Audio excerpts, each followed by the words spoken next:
talk a little bit about BC's larger seafood economy and how salmon fit as best I can. Aquaculture and fisheries in BC to also give it some more context of the larger picture. Some global perspectives. I'll talk a little bit about health benefits of farmed salmon and comparisons between wild and farmed salmon. And I'll touch a little bit on markets and demand and economic drivers. And I'll also talk about some constraints, but they're more socioeconomic, like marketing type constraints. And one big environmental constraint that is now quite apparent. What I won't be talking about, though, is food quality and testing requirements. That's a very big subject. I'm not sure I'm the best person to address that, and there are time constraints because there's new legislation, there's provincial and federal processing requirements, labeling requirements, and importing country requirements. So to do that justice, I would suggest if you wanted to know more about it, we could probably set something up. So just to start off, just as part of the coastal marine strategy, the Ministry of Water, Land, and Resource Stewardship has been looking into economic contributions of the coastal ocean sector, right? And so if you look at this slide here, what they talk about is the gross direct, indirect, and induced gross output in billions of dollars.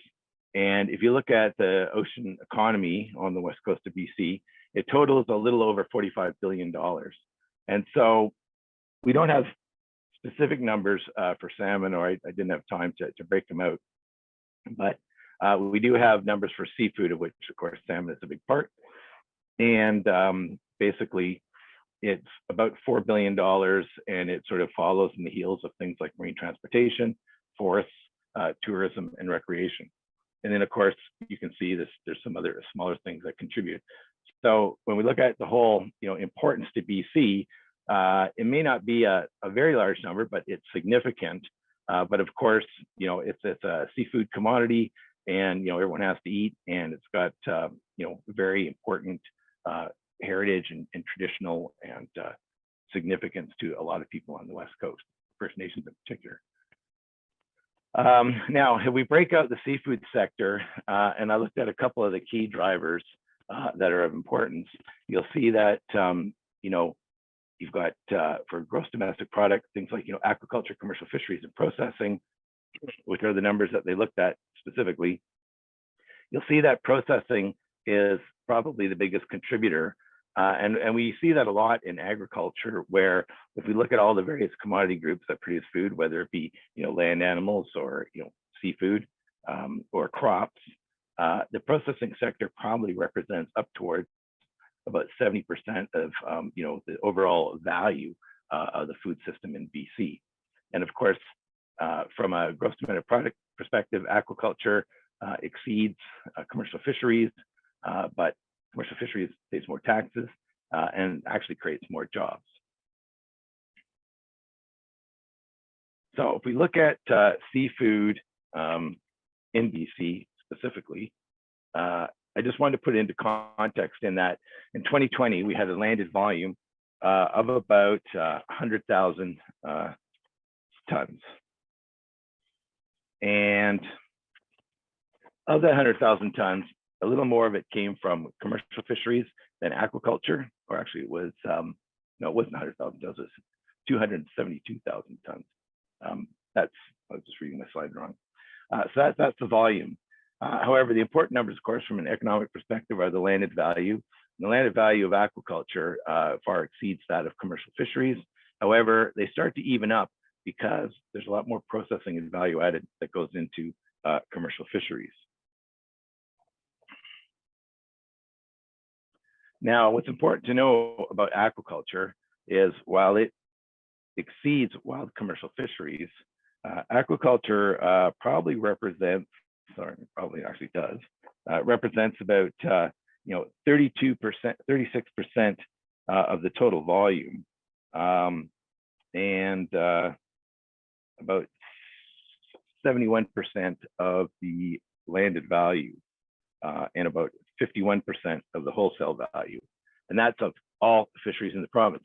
And so if you look at the two graphs on the right, you'll see that if you look at the wholesale value, it's much higher for salmon than all the other sectors combined. I'm just going to try and minimize this little box here on my screen. And it's all really about salmon.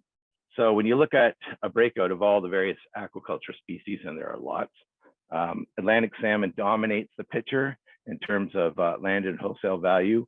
And because of the way it's basically, product form is mainly head-on gutted fish, the landed value is actually quite close to the wholesale value, which takes into consideration processing. Pacific salmon also contributes to that.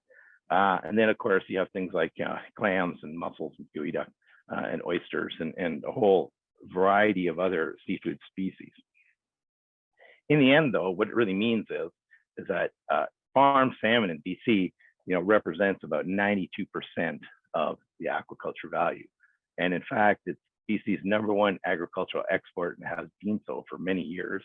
And for a few years there, it was probably the #1 agriculture food commodity, which the second highest, of course, is beef and dairy.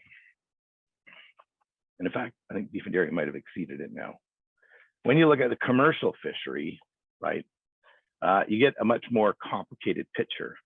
And the commercial fishery is, largely dominated.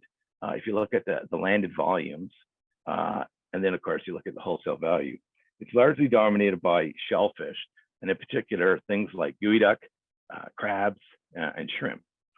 Salmon plays a significant role, but it bounces around quite a bit. And if you look at the blue line, you'll see what I'm talking about. And I've got some more information about that before. And so that's wild salmon, and that's all the 5 species. And as you'll see, it's largely driven by pinks, chum, and sockeye. And generally you have these peaks and you have these lows. And a lot of times that happens when those 3 species all do well one year, or they don't do well on another year. And there's the value, right? That was the landed volumes, and here's the value. And the value follows kind of the same picture. So this is what I mean by the peaks and the drops.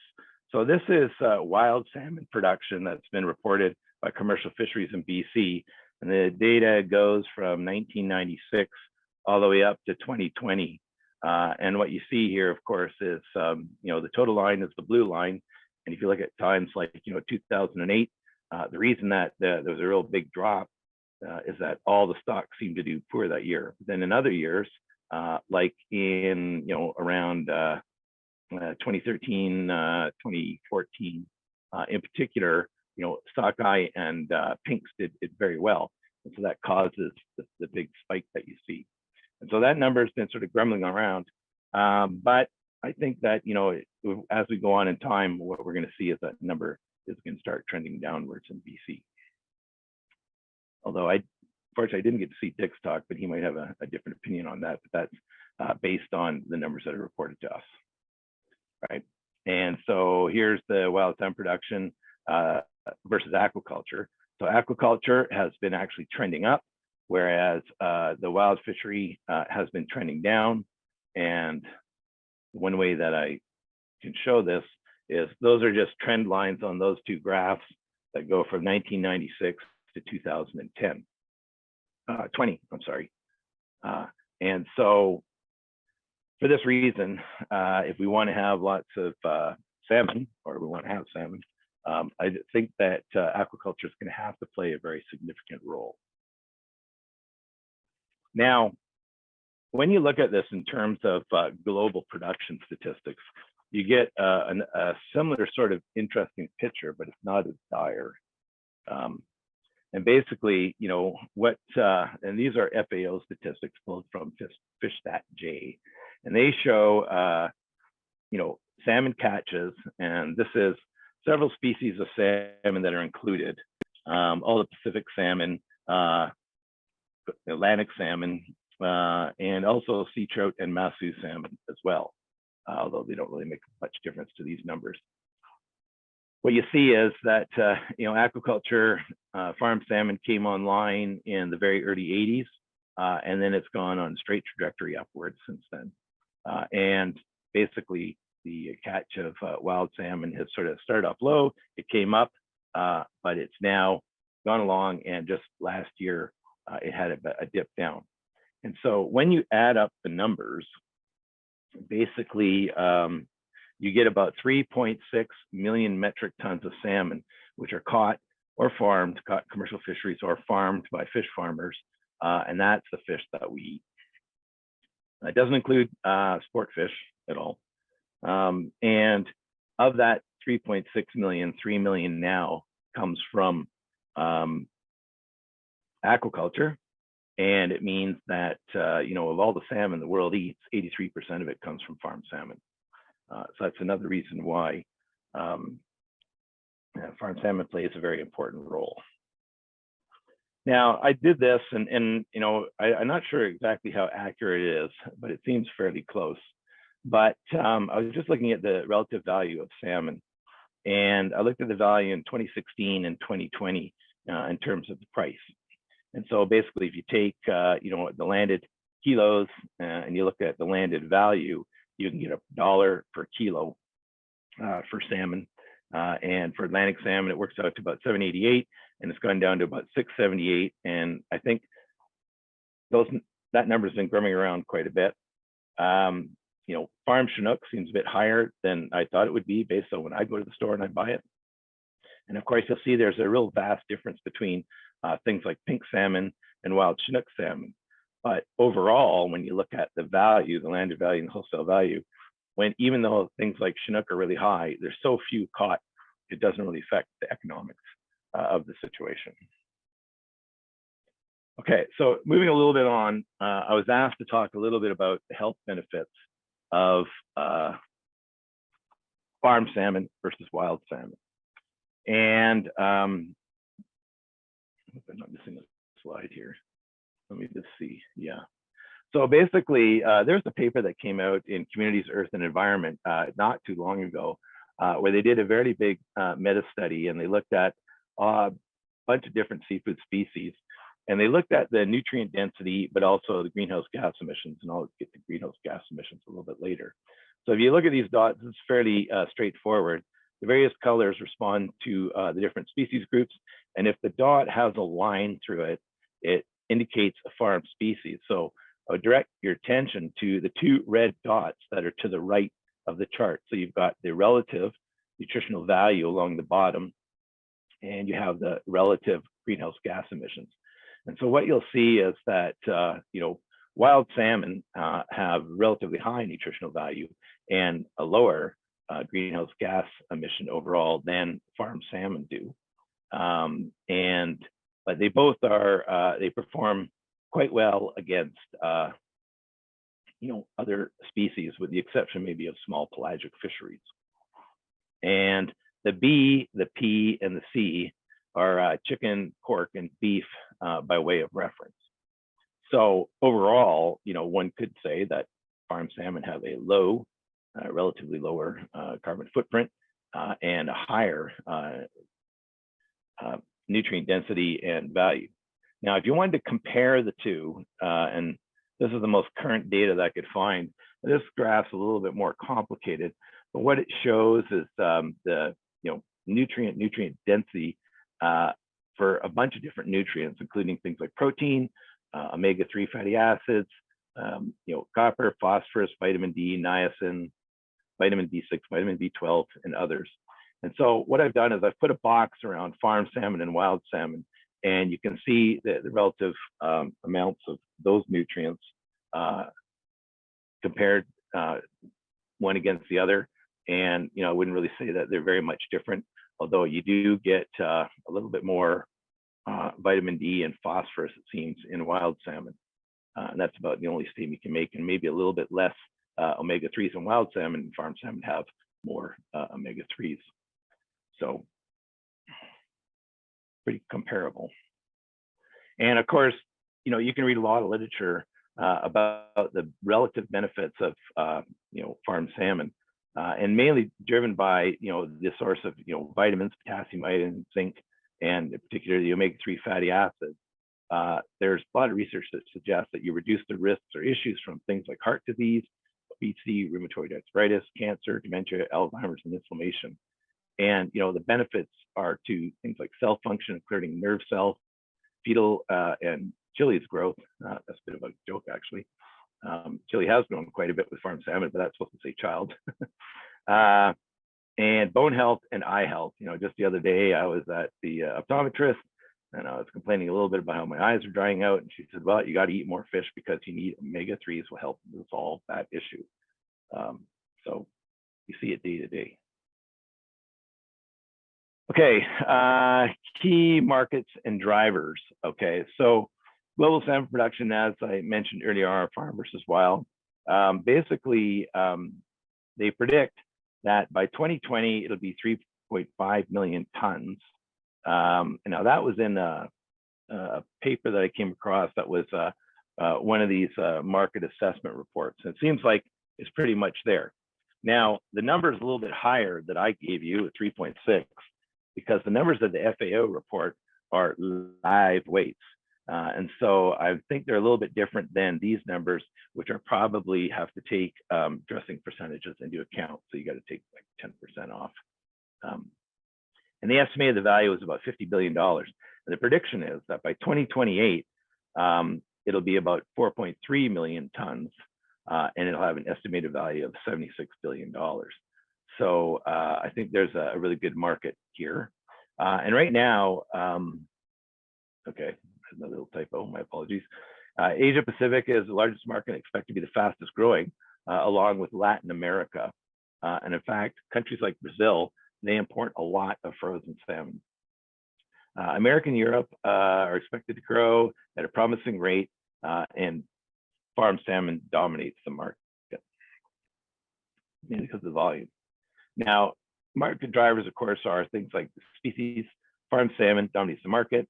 The product form, frozen still dominates the product form, mainly due to the shelf life, but fresh and canned salmon is also very significant. And there's an increasing demand for things like eco-labels and fresh food all over, across the board. So that will make salmon quite desirable.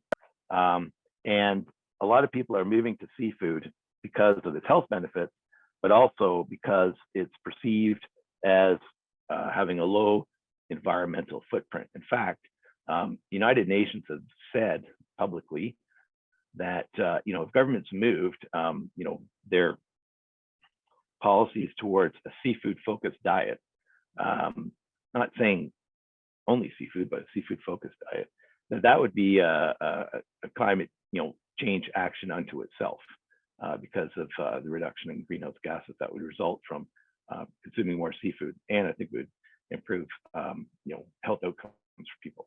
From a distribution perspective, food service is dominant, retail is growing.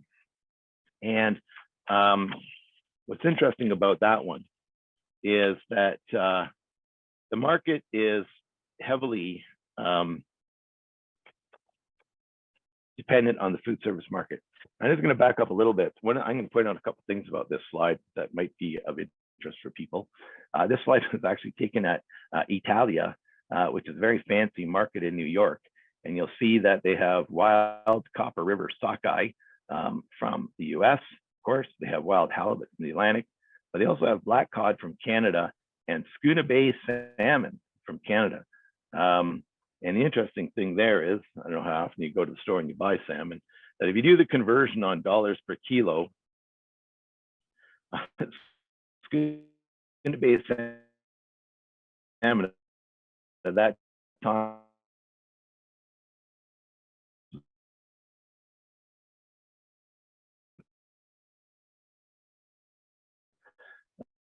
was selling for 50 kilo per actually market, although I don't believe they mentioned whether or not some of this stuff was previously frozen. But anyway, that's the retail market. And so you got retail markets and you got the food service sector. And the problem that we had was, of course, COVID. And what happened during COVID was the food service sector shut down, and so did the retail stores. This is actually a picture that was taken at the grocery store that I go to, and I buy fish all the time. And they immediately just shut down the seafood counter. and posted a note saying, if you want seafood, you might find it in the aisles in the tray pack. But basically, it was pretty hard to get for a long time.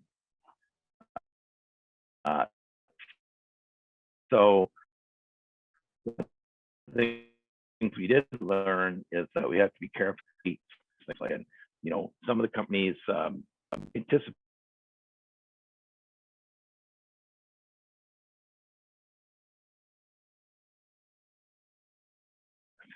for retail that weren't just fresh fish in the counter. And basically, when COVID hit BC, the estimate that we had was there was a reduction of sales by about 35% for farm salmon, who weathered the storm actually quite well. A lot of the other food commodity groups did a lot worse. But shellfish had about 80% loss in sales, and land-based aquaculture had about a 90% loss in sales. And so that caused a lot of grief for people because they had to keep their business going and had little input. And there's actually a few businesses that went out of business.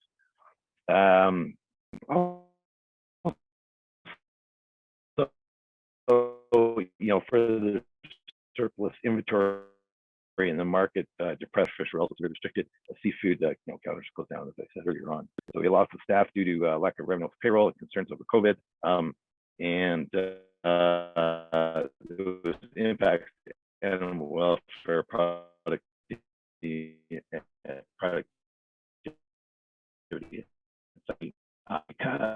fish eating, and various logistical issues. There was increased costs for protective equipment and implementing physical distancing measures for staff. It was also due to fish due to surplus inventory in the sector. So that was one of those things that was, and it starts me off on a discussion about some of the constraints. But hopefully, pandemic's almost over. But I thought I'd mention it because it was an interesting opportunity to learn. The other constraint that was identified in a couple of the sector reports that are developed by these commercial consulting concerns is animal activism and animal welfare. And so increasingly, people want to ensure that the animals they eat are treated in an ethical way.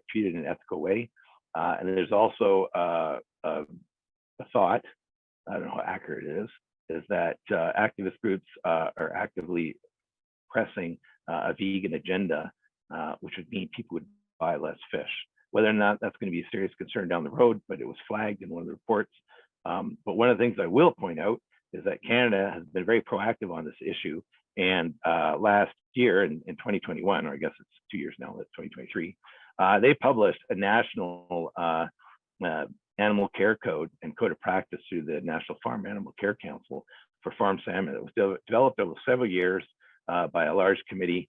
It's science-based, and if anyone wants a copy, you can download a copy from a link that is on the website, or if you want a hard copy, send me an email and an address, and I can see if I can mail you one out because I've got a box of them sitting on my desk. The other big constraint that is now really quite apparent is climate change. And basically, ocean acidification, hypoxia, ocean warming, extreme weather events are going to become the norm, unfortunately.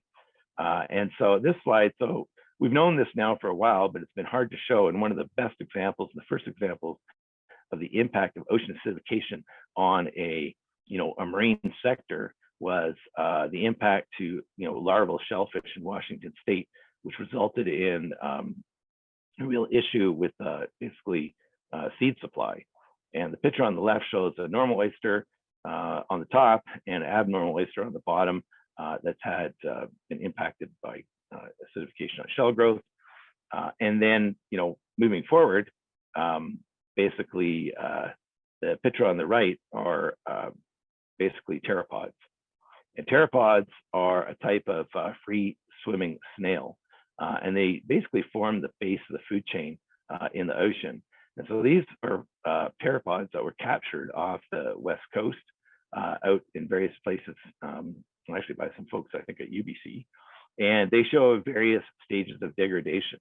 And this is very concerning because if there was widespread loss of pteropods, it would have a serious knock-on effect to the aquatic ecosystem. And of course, the media now is replete with articles about things like heat waves affecting ocean production sites, and in particular, like places like in New Zealand and other places.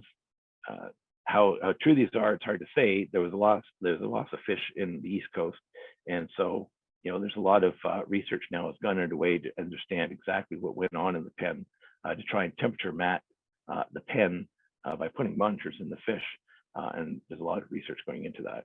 And of course, we had the heat dome a couple of years ago, I guess.